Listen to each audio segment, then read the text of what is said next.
Well, hello. I'm a day late because I spent Monday most of the day worshiping the porcelain god, so I didn't feel like filming this. Yeah, but I'm ready today. So, what I'd like to talk about today is Kevin J. Anderson's book, Hidden Empire, which is book one of a series of, I believe, seven. No, I didn't write down how many, but it's book one of a series of books called the Seven Sons series. I don't remember if there are seven books.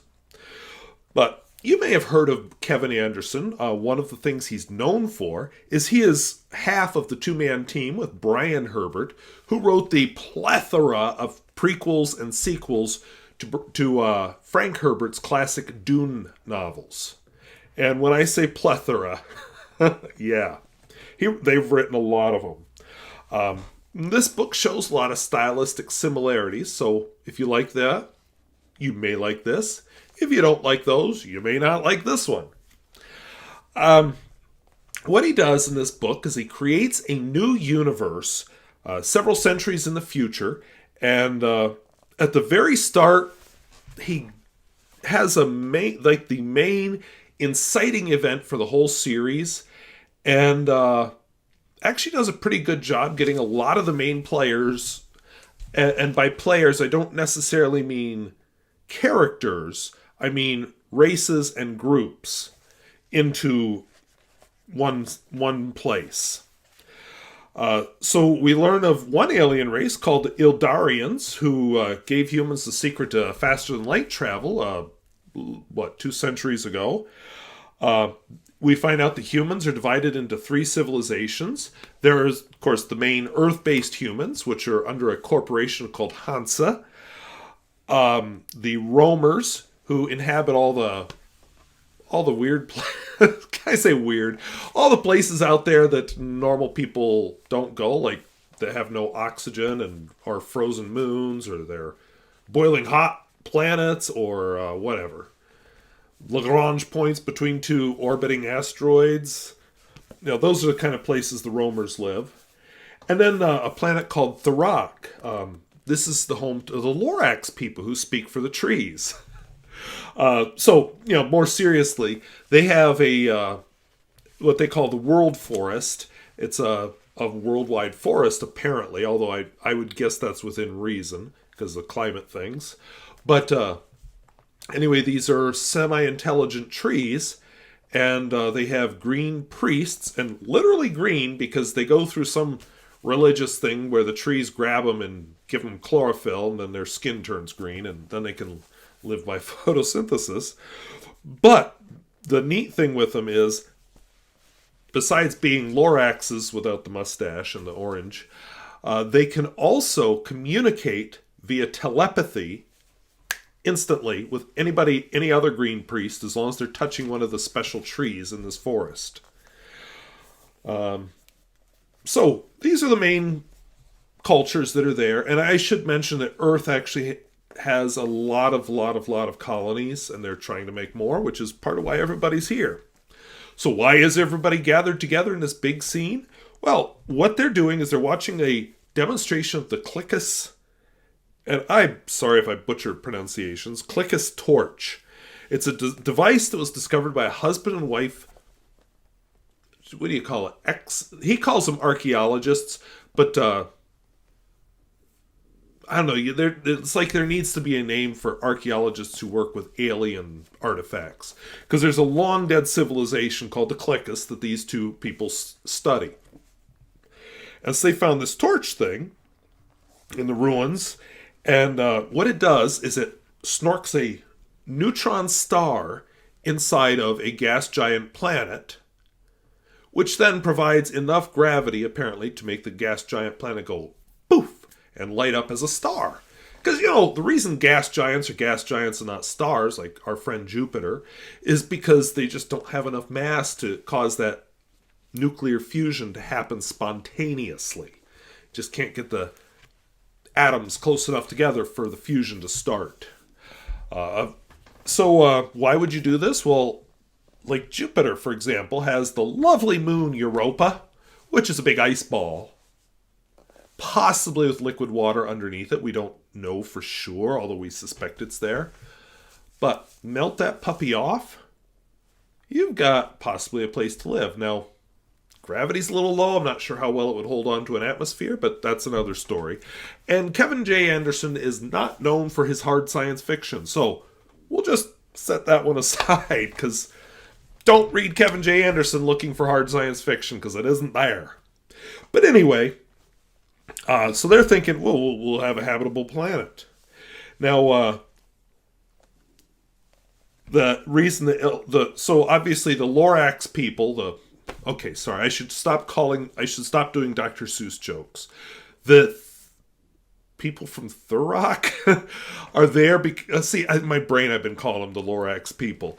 The people from Thurrock are there just to instantly communicate the success or failure of this experiment all over. The Ildarians are there because they want to check out what's going on. They're portrayed as being kind of a stagnant culture. And we're introduced to some of the other cultures. And it all goes off without a hitch. They ignite the gas giant. One of the archaeologists is, what was that? Because three globes made out of diamond go pew, shooting out of the gas giant. Which, dun dun dun, that's the big baddie of the series. But we don't find that out for a long time.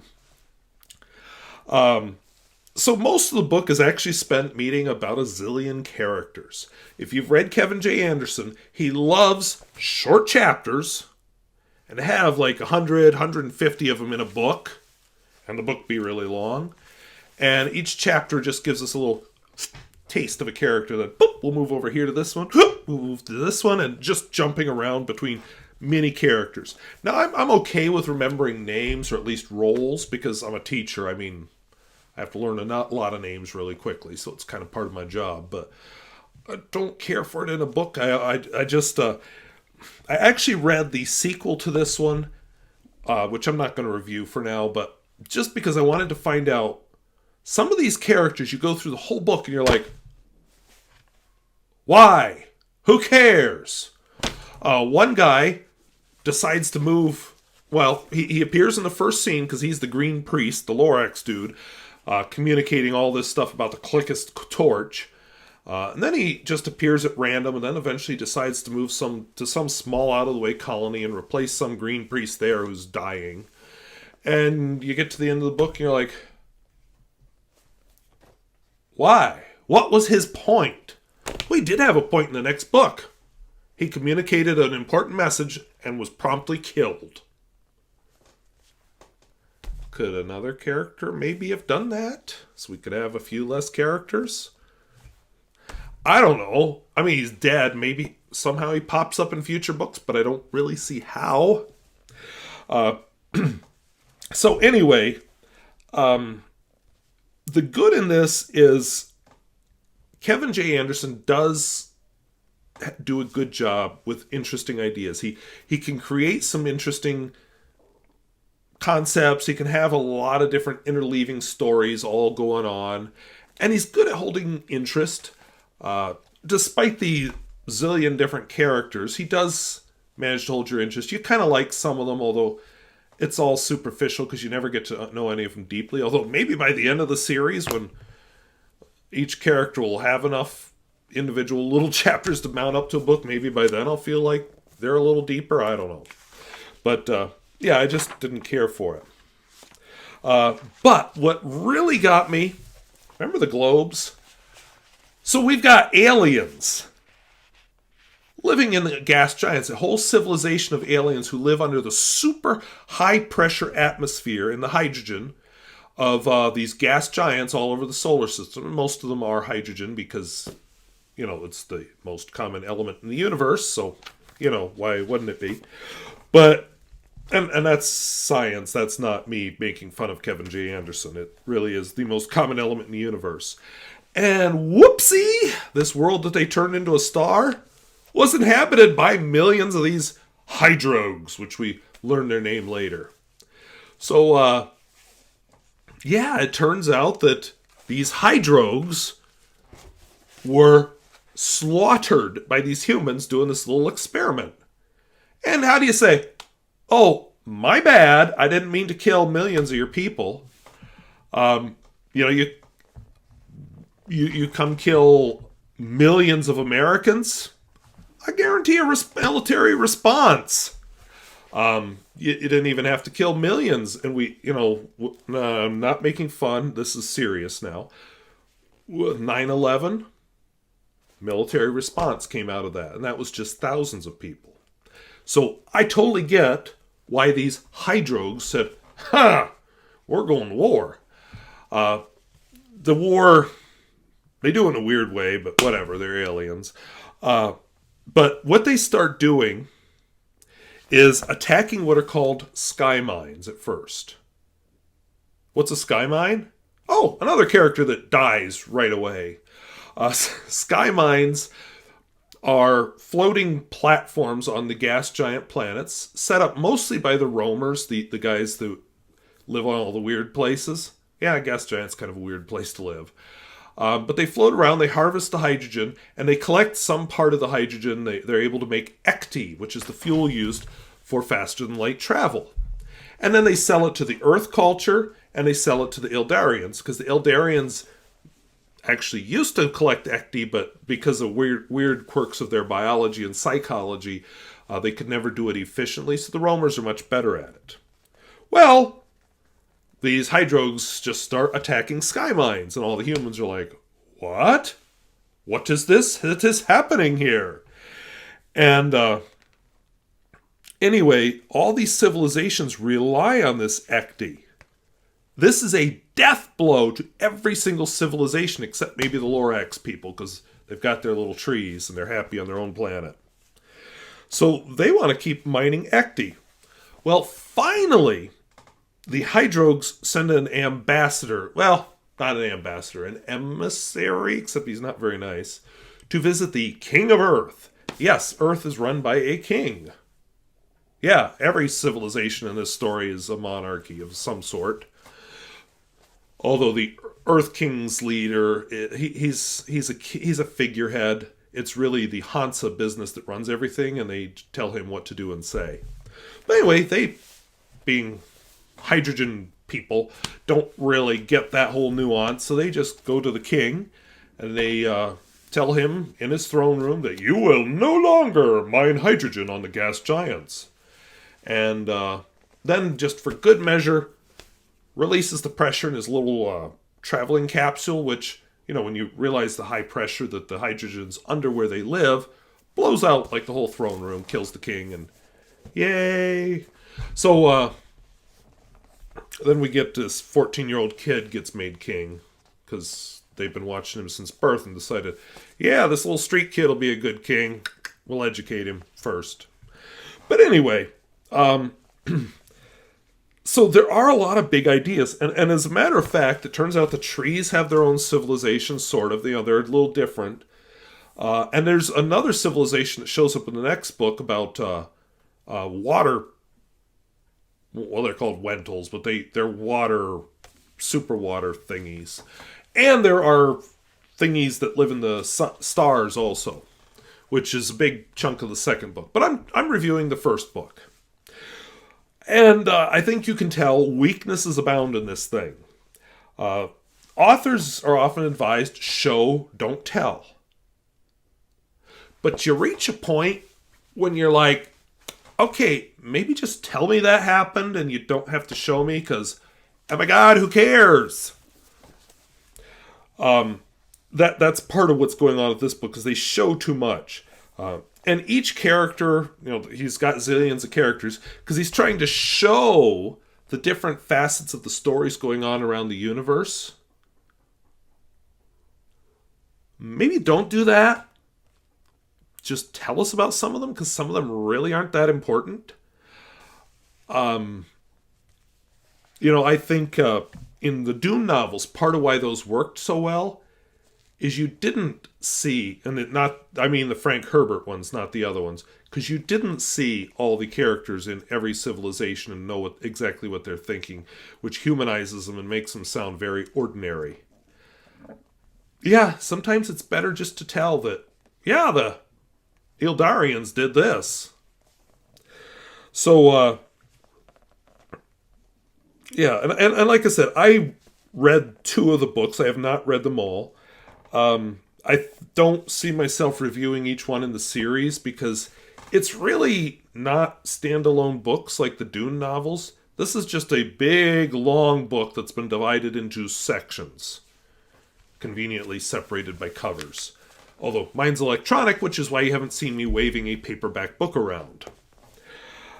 And there are just a lot of stories that, hey, let's just collapse them into other characters. Like, do we really need this Lorax guy to go to some other planet and die just so we can find out that the trees are smart?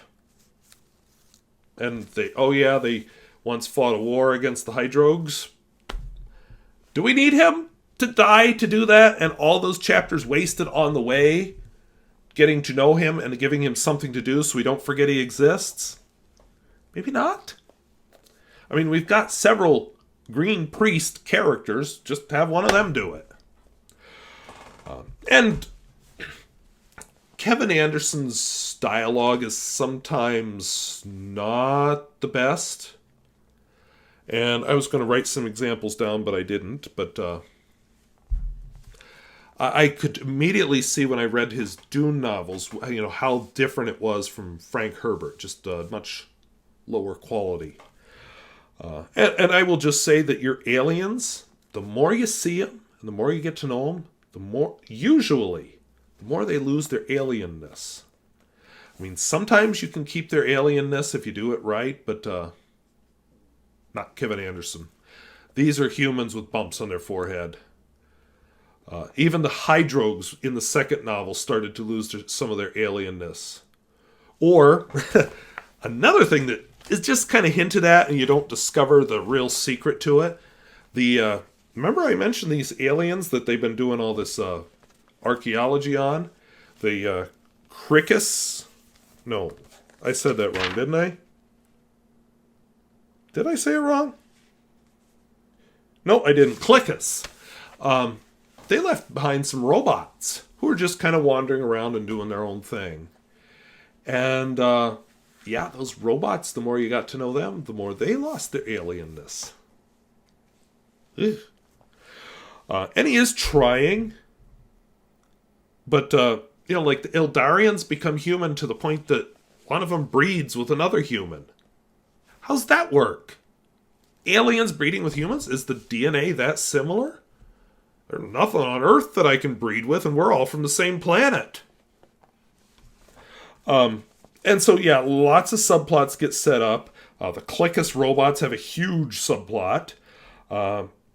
Overall, I think the book could be improved by fewer characters and spend more time with each one. And maybe tell some things and don't show them. And, so, not high literature.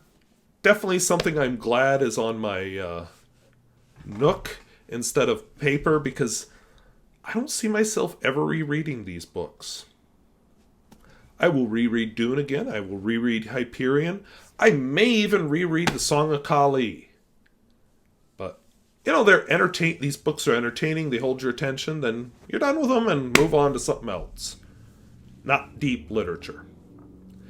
So, if you can handle a lot of characters, a lot of things going on, but enough engagement in the story to hold your attention, hey, check it out. And as I said before, this is only my second real book review, so I'm working on it. Trying to find my way. If you were here early when I began doing fountain pens, it took me a while to find my way there too, and then I keep changing it up anyway. So, let me know if you have any ideas. One idea I was hoping to implement this week, but nope, wrong book, was, talk about the main characters a little bit, but there's so many of them, and I don't see where anybody really stands out above the rest that, yeah, you're important. Basil Wenceslas. Well, he gets as much attention as the 14-year-old boy king. So, okay. Or the Lorax guy who gets killed. It just... So I can't even really pick out important characters. So I will have to save that for another book review. But anyway, I want to thank you for watching, and we'll talk to you later. Bye-bye.